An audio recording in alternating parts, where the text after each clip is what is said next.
தண்ணி கொதிக்க ஆரம்பிச்சிருச்சு. இப்போ நான் எடுத்து வச்சிருக்கிறது 200 கிராம் சேமியா. இதை கொட்டிட்டு கேஸ் ஆஃப் பண்ணிட்டு இதை ஒரு 5 நிமிஷம் மூடி வச்சுட்டு தண்ணியை வடிகட்டிடணும். நம்ம புளிக்காய்ச்சல் ரெடி பண்ணணும். அதுக்கு ஒரு கெட்டி வானல், கேஸ் ஆன் பண்ணி ஒரு கெட்டி வானல் போடுங்க.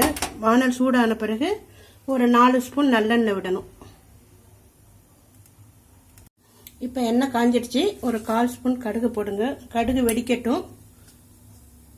கடுகு வெடிச்சுன்னு இருக்கு. இப்போ 2 காஞ்ச மிளகாய், 1 ஸ்பூன் கடலைப்பருப்பு போட்டுங்க. இது நல்லா செவக்க வறுக்கட்டும். செவக்க வறுப்பட்டோன்னா கொஞ்சமாக மஞ்சள் பொடி, ஒரு 1/4 ஸ்பூன் பெருங்காய பொடி, அடுத்தது கருவேப்பிலை.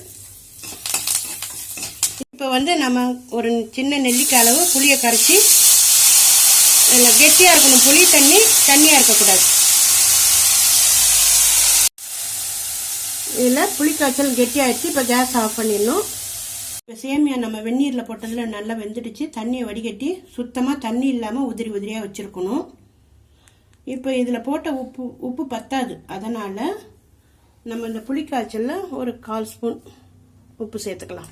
இந்த வடிகட்டின சேமியாவை நம்ம ஒரு தட்டில் கொட்டி ஆற வைக்கணும். சூடு ஆறின பிறகு தான் கிளறணும். சூட்டோட கிளறினோம்னா அப்படியே குழஞ்சிடும். இது இந்த சேமியா நல்லா ஆறிடுச்சு. இப்போ நம்ம புளிக்காய்ச்சலில் போட்டு நல்லா கிளறி எடுக்கணும்.